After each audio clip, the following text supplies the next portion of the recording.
Welcome to Horror Movie Survival Guide, Disco Citizens, the podcast where gorehounds and best friends Terry Gamble and Julia Marchesi break down a different horror movie each week, exploring a multitude of genres, subgenres, and sub-subgenres, classic and cult, international and underground flicks alike, determining which films are the goriest, and offering up Horror Movie Survival Guide tips to help you stay alive.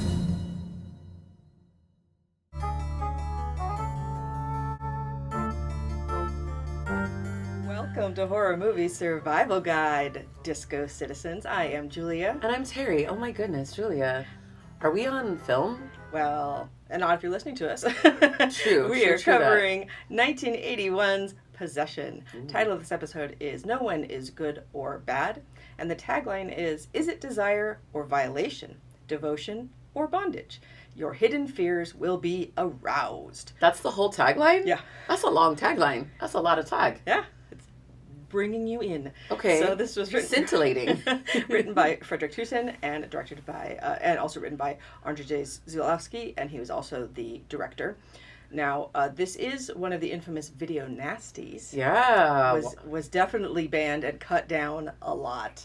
So, what version went out to people? I want to know, because I've only seen the restored blah blah blah versions of it now that are out, but no, there was actually one that they cut out a lot of the movie because they did. It's probably mostly her going a lot, because it was a lot of her doing that. I do have some alternate universe casting for you. Okay. They did originally offer this, and then she was waffling, and then we went to Judy Davis for a while. Oh, okay. Could have had Judy Davis, and then we switched back to Isabel. So, okay. I mean, she's pretty amazing. These performances are some of the most performances I've ever seen performed.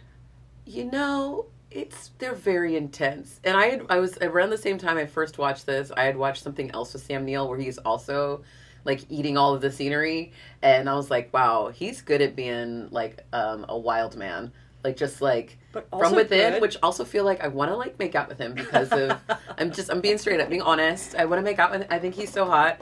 Would smash. Would absolutely smash. But he's also very good at being a normie, which I think is great because sometimes he looks almost milquetoast, Julia. That's what I was like. I'm surprised that you like him so much because he almost has the look of looking like a normal person. No, he's fucking weird. That's why I like him. Yeah, but he's very weird. He's tortured artist boy inside.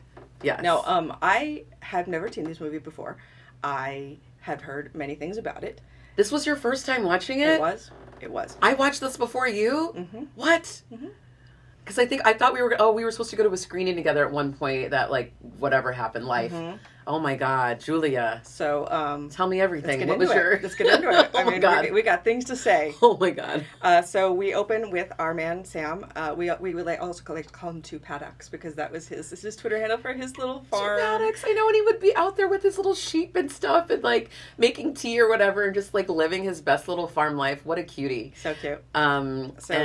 We are in Berlin when Berlin is still divided. And he is showing up, and he gets to. I like that he's an international spy, and they're just yeah. That's don't even talk. It's a sidebar to what is going on in this movie, which is kind of amazing, but also it's very stark and that that West Berlin, also just 80s, 70s, whatever Berlin, where it's everything just looks gray. Mm-hmm. The architecture is gray, the lighting is gray, everything about it is very, very dark. And he shows up with these beautiful luggage to see his wife, and it is not a great reunion. No. So he immediately is like, "What do you need?" And I was like, "Oh." So I had always. He starts at a 10. No, he does. We will say this for this movie. They start already very hot. I forgot how hot they started when this was a rewatch for me for this episode. I was like, oh, they start really, really high. Yeah. I was like, where are they going to go? How do they go higher? How do they go higher? They do. But, it's just a crazy thing of, he's coming in, they have a kid together, and so, for me, I had always assumed that this movie, Possession, was about actually being possessed, which it is. But then I didn't know that yet, so, watching it, I was like, oh, is it about, a man possessing a woman? Is that what possession means? It could have because it's the same as well. They're each trying to possess her. Yeah, and the way that they kind of handle her, between her and then we find out her lover a little later on. Heinrich, the way he handles her too is very off-putting, if you will. I was off-put I was like, oh yeah, the way that, females being property for a certain era. This is like when you couldn't get your own bank account kind of era. This is when men are making your medical decisions era. I hate this era, and I hate that people are trying to bring this kind of era back. I hate that. I think they're just trying to bring back like the brutalist architecture. Like they're not going for that. Like there's a whole. But anyway, let's move on. Yeah. So Samuel tells his spy cohorts that he doesn't want to work for them anymore because he realizes he needs to stay with his daughter. I mean, his son Bob. And his. I can't with that. I'm sorry. Every time I was like, you can't. That kid's named Bob. But you got to remember, like, all the Bobs we know, that's the age they would have been. Do you know what I mean, though? Like, I know, if you're a man named Bob, I do apologize right now. But, like... If you're a little kid, you're Bobby, right? No, he is Bob. Because that little child has the spirit of an elder statesman, which you get. Do you know what I mean? Though? Like, with these parents, you can't be anything but Bob. And it's what about? What about? I'm so sorry. It is. It's true. But not funny. Yeah. This is not a funny one. No. No funny moments in this movie. But Poor lots Bob. of performances. So Sam Neill, at first she's Playing like, well, Mark, there's nobody yes. else playing Mark. Then she's like, well, he Actually ransacks the apartment and finds a postcard from Heinrich, and now he knows that she's been playing around behind his at least back. talking to somebody else while he's been out on his international spy journey mission. And so his worst fears are confirmed because he just had a feeling, and he was right, because she was too weird, I think, when they showed up together. So he calls her, so she keeps like kind of disappearing on him, and so she calls he calls her best friend to try to figure out where she is, and he will not help him at all, which I love, because best friends, like, if your asshole boy, like, husband wanted all, I'm like, no man, I'm on her side, forget And it. especially since he's a spy. Like, it's like, I don't know, I feel like there's something about him that you're like, no, I don't trust him either. Like, you don't trust her in this movie, but also he seems very untrustworthy.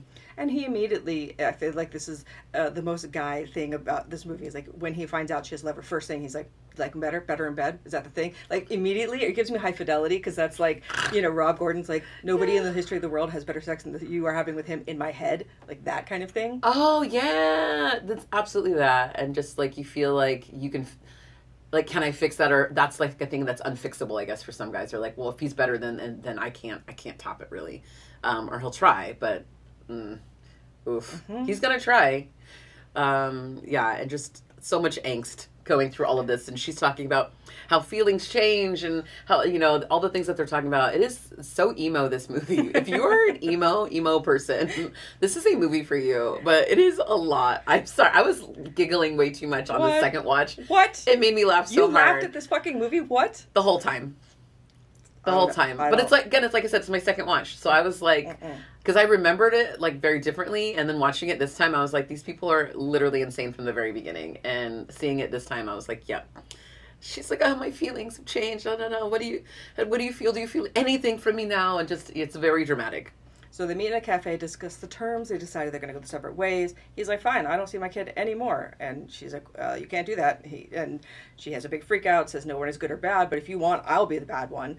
And says that if she knew Heinrich existed before she met Mark, she would have never had Bob. So in this scene, can we talk about, the cinematography in this scene. Him, like, freaking out in the restaurant? It's like a beautiful restaurant, but they're sitting not at the same table. They're sitting like catty corner to each other, like around the corner. And so it's a beautiful, literal split screen almost of them physically being near each other, but not even wanting to share a table while they have this conversation, and their backs are to each other. It is stunning. And this fight is so hot, and I just love the cinematography right here. And I just think it's so off-putting, disconcerting. And then she's going to go through and, like, they're going to wreck the restaurant. Like, they're throwing dishes. They're like, I mean, it's a full, like, Bonfire of the Vanities kind of, like, a divorce, moment. Well, I mean, I always long to be in a film where I can just break a bunch of stuff, right? Like Correct. Zombieland, where they're like knocking over shelves. Correct. Like, that is what I long for. If they're like, destroy this restaurant, go as hard as you can, and people restrain you, I'm like, yes, please. Cue the song Break Shit. Like, absolutely. And Julia, I know you even had like a birthday party where you broke a bunch of stuff once. So Yeah. It was Yeah. New Year's. Yeah, we broke a bunch of stuff. It was highly recommended. Not, of things that can be broken. But it was stuff that was exotic. procured from like thrift shops and whatnot, just like little knickknacks and things like that. But a bunch of plates and glassware was broken. Yeah, a whole They have break rooms now. People can go Yeah. do this themselves, like in a safe environment. But if you need to go break some stuff, I feel like now's the time. But Yeah. they absolutely do this in this scene, and it's beautiful. And Sam Neill takes it so hard that he immediately is like in a flop house. Like he's withdrawing from something, doing a lot of drugs, drinking. I'm not clear what's happening, but he's not in a good state. He's not good, and I love the use. This is like there's like he's back in his place, and it's like there's a rocking chair that he keeps going into, and the use of like him rocking, like once he's kind of set on this course, every time he tries to sit down, you can see he's not sitting normal anymore. Like he's shaking his foot, or something's always kind of like a little bit off on him from this point on in the film. And like again, this is one of those things watching the second, I was like, oh, like little tells that he has that I'm just like, oh, things are bad. Even him going like in front of lawyers and stuff like that, like he's not who he used to be from the top of the movie. Mm-hmm. He's already very much unraveling. Again, like we said, a 10 at the top, he's ratcheting up to like 20 now. Yeah. They're gonna go to 100 plus in this movie for sure. Sure. Yeah. So he eventually, he doesn't even know how long he's been there. He asked the maid. He's been there for 3 weeks. So finally he goes back to the apartment. Bob is at the apartment, jam all over him, and just has been there for we don't know how long. And Margie, abandoned, the best friend, couldn't come get him because she broke her leg and she was in the hospital. So I read about this film was written during the director's divorce, very tumultuous divorce, as happens sometimes. And he did cinema come back to find his son covered in jam, abandoned for a while. Oh, this was real for him. So I think that's a lot of why this is so intense, because he's like what he's feeling, and he's like making them do it, but. For sure. And I feel like there was another movie I feel like we did recently that was kind of this too, where it was like, yeah, it's like, you know, we're all working out our stuff through our works, through our art, if you will. And this is a lot for this guy. So he's losing it. So he comes in, she eventually comes home, and he's like, okay, I'm taking over now, and you can break up with the other guy because you're going to be with me now, and you're doing what I say. You didn't come back for your kid, and so like this is a whole thing. And so she's like, okay, fine, I'm going to go see Margie. And he's like, wait, what? Like, what? Yeah. Like, you can't control her. She's just like out the door. He's like, oh, man. There's so much of like back and forth. And she's running out, and he's not sure why or where. And so he's trying to collect answers. So he like decides he's going to go over to Heinrich's place. And he calls the place first and ends up talking to Heinrich's mother, which I adore. And Heinrich's mom's like, oh no, Anna's not here. Hasn't been here for weeks and weeks. I don't know where she's really been going. I miss her. You're like, oh, even her lover's mother has a relationship with her. And he's like, sets Mark off, of course, because what? Like, I cannot get a grip on Heinrich at all. This character is so strange. Because I first meet him, I'm like, oh, he's really gay. And I'm like, oh, he is really gay. He seems to be quite bisexual. He's trying to, with Sam Neill, maybe. He's like, I think he seems very European, is what I put him in that category. AKA of like, a bit bisexual. A bit bisexual, yeah. Exactly. We love you, Europeans. If you're a bit bisexual, especially. Us too. Oui. Samesies. But he seems like a weird guru to me. It's like he's like this, like he seems like he's like a cult leader, because the way he's dressed, like doesn't dress like anyone else in the movie.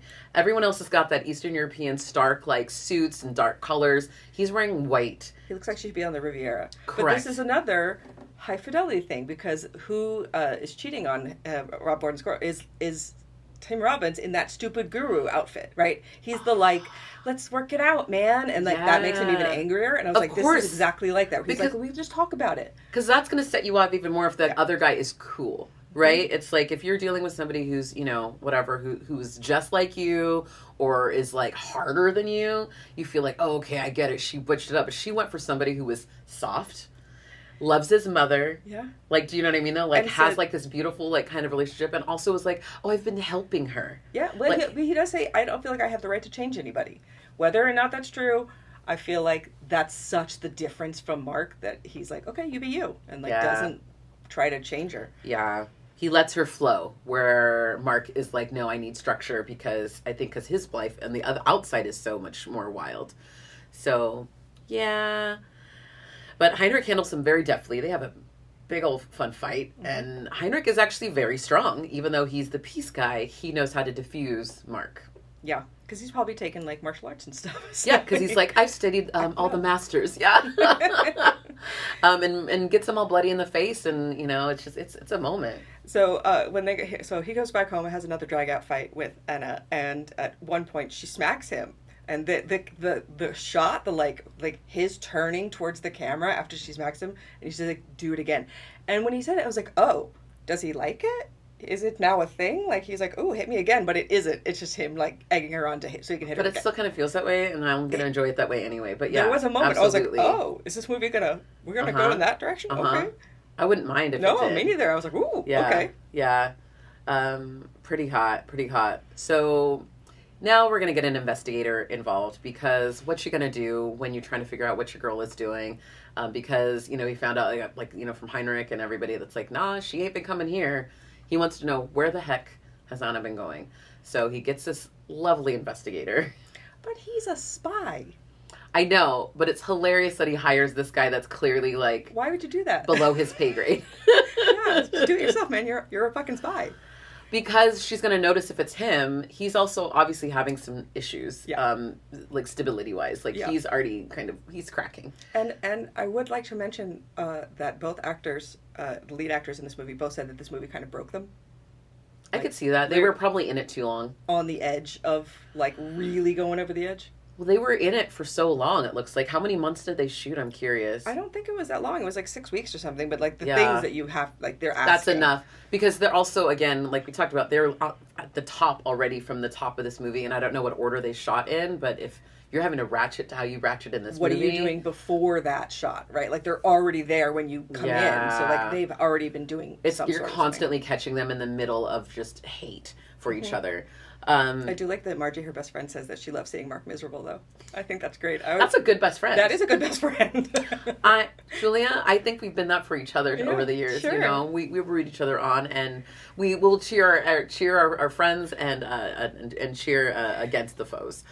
So this is where we get, the investigator's going to follow Anna, but we're also going to get an incredible electric knife scene. This scene made me so fucking nervous. Because something's coming, right? But I'm like, I don't know what it is, because like she has the knife, but she's also electric knife, but also the ground beef thing that she's working on, right? It is bloody. Yep. And I was like, which one is it going to be? It's going to be either or it'll be both. So she electric knives her neck. He electric knives his arm 3 times with like nothing there. He feels nothing. I'm like, you're an electric arm. Electric arm. Yeah, I have an electric arm. Then we switched to this movie where he has an electric arm. And oh my god, it's an incredible movie. Have you guys seen it? Possession. The electric arm. The electric arm. Oh, that's like the second one. It's like electric boogaloo, but electric arm. I'm sorry, that's hilarious. So it's a pretty terrible fight. And she ends up having to wear turtlenecks like for a little while. Like we get these beautiful. You're like, oh honey, that is not looking good. Can we talk about how close the investigator follows her? Like you were. Far too close, man. I am not a first investigator. I can tell you if you're trying to get someone to does not know you're following them, back the fuck up. Yeah, I don't think he cares, but also, like, I love him, and, like, I love how bad he is kind of at his job, but I also love that he stops and gets some, like, bratwurst and some currywurst, basically, to stop. He's like, a snack, if you will, while I'm investigating, and it made me, like, want to go to Berlin again and get some freaking wurst. I love a currywurst. It's hungry work. Mm-hmm. It is hungry work. So he follows her to her apartment that she's been going to. We find out it's this kind of beautiful corner spot on this beautiful building. I can hear your hands. Oh, my hands? Okay. Just say it. Just say it. And so I couldn't hear it through the thing, so thank you. And so she has this crazy flophouse place that she brings him in, and all of a sudden now she's laughing. She sees him there. She thinks it's funny. She's gone hysterical. Have some wine. And then go into the bathroom. He's going to I'm just checking the windows. No, he does I love this part because he does such a good job as trying to pretend to be the manager of this like apartment complex that he clearly is not. And she knows he's full of shit because he's asking her about things in the building that are not in the building, and she knows they're not. So she just starts laughing hysterically. So he's going to get munched up by something in the bathroom. Ooze. It's oozing. Something is oozing in the back. And I when you see oozing in a movie, Julia, I don't know. It does not look good. It looks pretty disgusting in there. Like, I don't know. It's worse than ectoplasm to me. It's just it looks rotten. Like pussy. Yeah, it looks rotten. It looks like something is diseased. And so, yeah, she breaks that wine bottle and kills him and basically feeds it to the ooze. Mm-hmm. And now it's bath time for Bob. Yes, so the teacher, who looks remarkably like Anna, comes by just different color eyes. That's talk about Bob.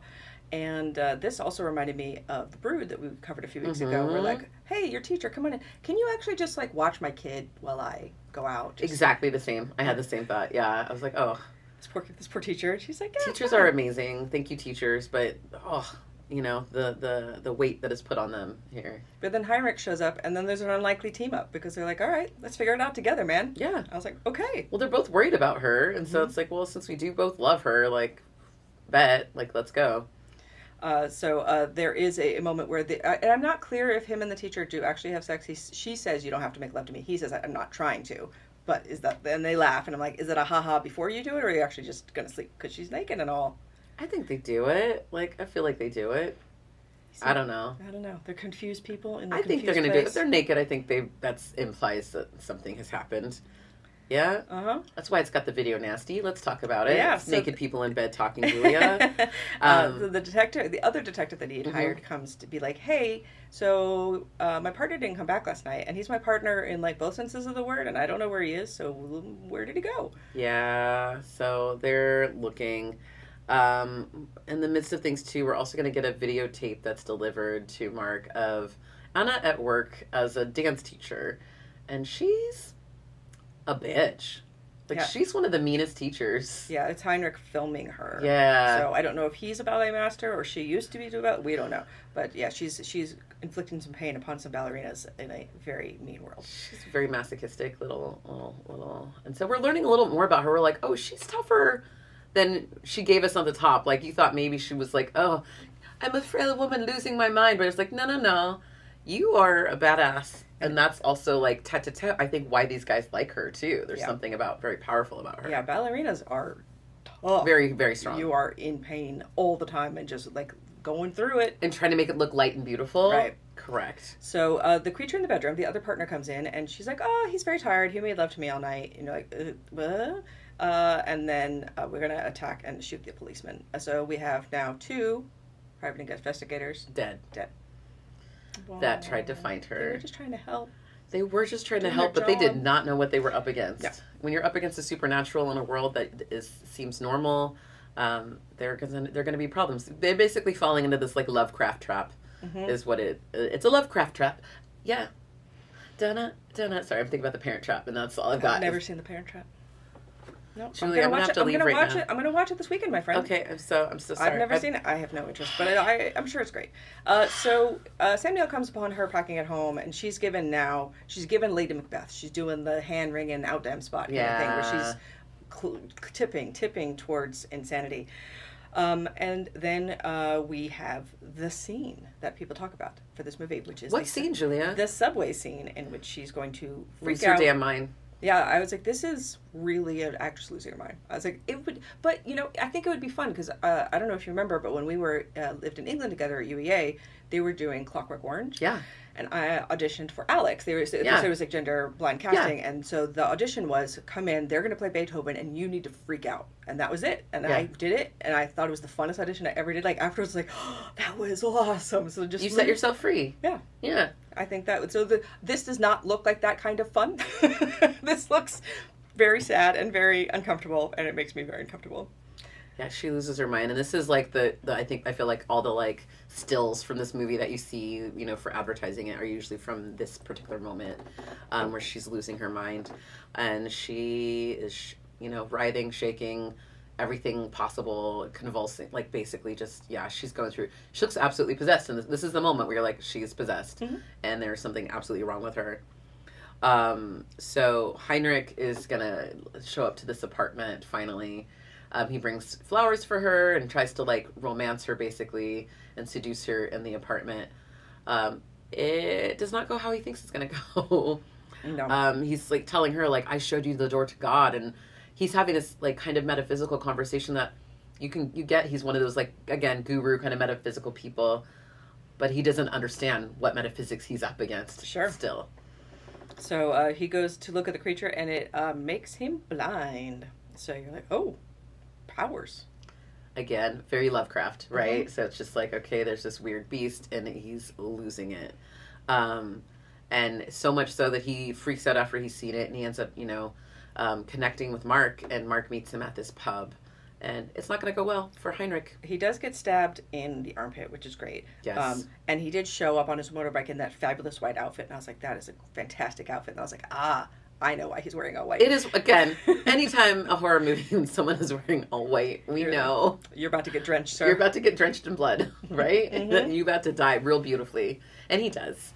And so Mark takes him out in this, in the public toilet, basically, of this pub. And it's brutal. And Heinrich's mother is going to have some questions. Yeah, Mark is going to go to the apartment. He is going to see what's in the fridge so he knows the situation, even though the creature isn't there. But he does have a moment where suddenly, now he's maybe possessed. Yep. I was like, oh, something just got you, sir. And then he's like, oh, I'm just going to go back. And then he turns all the jets on. And now they're going to go... He sets the place on fire. And I like that Heinrich, his little breakdown in the bar, where he's like, I deserve a summer holiday after what I've seen. It's so sweet. And he's just like, if you saw what I saw, dude, like, you would be sending me on vacation. Like, you would send me so I could enjoy my life, because I can't think of anything else now, and I am never going to be the same again. It is pretty cute, this little moment before he's about to get killed. He is about to get killed with the back of the toilet, which we always say is a great weapon. If you're ever stuck in a bathroom, the back of the toilet is very heavy, and whacks him with it. Blunt instrument, yeah. Puts his head in the toilet, and then he had some drugs, so he's gonna spread him around like he had some sort of crazy overdose. Even though he's gonna have a big hole in the back of his head from where he got hit with a thing, and probably not. Anyway, that doesn't need to go down that rabbit hole. Are you talking about logic? No, there is none at this point, because they've all been possessed and are losing their minds. Yes. So there's a lot of stuff that's going to go very wrong. So Marcus set the thing on fire, and then he runs back to go make love to Anna. He goes home and he catches Margie. Margie's throat has been slit by somebody, so now he's covered and traumatized. But then Anna greets him and washes him, and then we're gonna have. She said, "Do you believe in God?" It's in me. Take me. You go. Oh, okay, so sure. What, you worried about having sex with a possessed person? I shouldn't. So Heinrich's mom, very sad because she knows Heinrich's dead, and she kills herself. And oh, Heinrich's mom. That's so sad.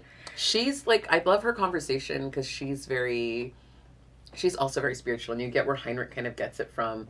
And she's like, I already felt it in my soul. I knew when it happened. Mm-hmm. She's very connected. I guess I feel like she's like in that psychic kind of realm. But she understands that things are gone so pear-shaped that this world is not for her anymore either. Mark brings Bob to the teacher, so he's safe. He does find Anna having sex with this demon thing. Okay. And that's one of the reasons why it got cut. I can tell you that right there, because she is enjoying herself. You can hear her moaning from far away. Almost. You're like, almost what? Like, is she insatiable? I'm wondering, because I'm like, I don't know why she's saying almost or what is happening. We're going to find out in a few, though. Don't worry. Mm-hmm. Almost. It's almost ready. I love that Heinrich's mom, before she passes, when Mark is she's like, you're the angel of death. And I was like, oh, shoot. Yeah. So is it him? Has it always been him? Has it always been him who set her on this course? Who knows who's who at this point, right? But he is going to take Heinrich's motorcycle, screaming, bleeding, riding, crashing. He tries after falling out of a car, going on a big chase, and there's these plays with the stairs. He's trying to get up the stairs, but he can't because he's dying. But what was almost finished was his doppelganger. Yeah, not just his. There's a reason. There was another lady who looked exactly like his lady. Looked like Anna. There's a couple of them. Mm-hmm. And the thing that was almost finished was that this beast that was emerging was turning into them. Yep. So the original couple ends up dying. She shoots herself in the back of her spine. I've never seen someone shoot herself that way, and I go, oh, okay. And then we have Bob left alone, but someone's at the door, and he's saying, "Don't open it! Don't open it! Don't open it!" And then drowns himself. Yep. Because everyone has to go out that's around them so that there's no evidence and no one can, deny who they are. Because whatever this dark underlord thing that's possessed them all, it is here from some ancient place back again. Yeah. So pretty hardcore. You make like a 6-year-old kid kill themselves at the end of your movie. I will say, I wish that I had seen this movie in a theater on the big screen. Yes. I'm sad that I did not see that, but I don't want to watch it again. So correct. I don't think I will go see it on the big screen. Correct. It's pretty brutal. It's incredible. These performances are some of the most incredible performances I've seen. And like, me, like, I'm like, I need you at a Tim Curry level. And they're like, we got you, and go. Oh, and above. Yeah. It's like not to negate anything Tim Curry's ever done, but like, holy crap, these people, it's insanity. I think if he had been asked to do this, he would do it. He would, but I think he didn't get to. So how do you survive possession? Because I feel like you don't. No, you don't. Look at us. We barely survived watching it. You're not going to survive being in it, because the Dark Lord of some sort will come and get you and like lure you to the apartment, and then you're going to end up like making love in a dirty mattress. Sorry, it's just like the worst. It's like he's like the worst boyfriend. Like it's like the worst kind of bachelor. Like, do you know what I mean? He's like, I have this gross kind of dingy apartment, shitty old wine, and not really good snacks, but we're gonna make love till I take over your body. Yeah. Well, it's also like a little bit like Frank and Julia in Hellraiser, right? Yes. Where like she loves him even when he's like slimy. Disgusting and slimy. Yeah. Disgustingness. Yeah. So, gore factor. This is pretty obvious. 1, not enough blood to fill a Dixie cup. 2 is a puddle of blood. 3 is enough blood to gorge out the average viewer. 4 is a bathtub of blood. 5 is running for the barf bag. Definitely a 5. It's full 5. I didn't even ask you. We didn't even talk about ratings, which is hilarious because usually we talk about ratings before the show. We both already knew. We didn't need to. I already wrote 5 before I knew we were watching this. I was like, yeah, I've seen it. I know what happens. Chainsaws. 1, if you're desperate. 2, barely qualifies as a horror film. 3, seen worse, seen better. 4, not too shabby. Or 5, fantasticorical. This is a 5. This is a fantasticorical movie. Do I want to watch it again? Not really. I've done it twice now, and I'm good. But I might watch it again just maybe make Julia watch it one more time just to see the comedy. Because it's hilarious. No, you are twisted. I also gave it a 5. This was an all-around 5. Ding, ding, ding. It is a thing. I agree with Terry. I don't want to watch it again, even though it is incredible. But now it lives in my brain, and that's good enough. You're good. Have you seen Possession? Would you like to talk to us about Possession or recommend a movie that goes harder than Possession? Because let's do it. Oh, there's definitely movies that go harder than Possession. They're called the French New Wave cinema. But, dear God. The, like, extreme stuff? Yeah. It's a lot. This is pretty good. So, if you would like to talk to us, we are on all of the internet places, and we also have Patreon if you'd like to support. We also have a Teespring if you'd like to support. Merch. I also 2 other podcasts, the Jodorowsky podcast, we talk about Alejandro Jodorowsky, and also the Losers Club talking about Stephen King, and another one with the George A. Romero Foundation. Called Horror X. It's the last Thursday of every month. We get together and chat with different women and femmes in horror, and it's delightful conversation. There's a whole back catalog on YouTube you can check out at the GARF Network. That's GARF, which stands for George A. Romero Foundation. And check out the foundation. They're doing amazing work. We recommend that. Anything else, Julia? I did make a Stephen King short if you would like to see it. Excuse me, what? I know what you need. If you would like to see it, you can message me. I also have another film called Out of Print, which if you would like to watch, it is streaming lots of places. Yeah. And then, I know you need still on Arrow Player. It is, yes. Oh, yeah. Get Arrow Player. Just do it. They have incredible films and really beautifully curated stuff. So we also have a bunch of selects on there and some movies we've recommended over the years.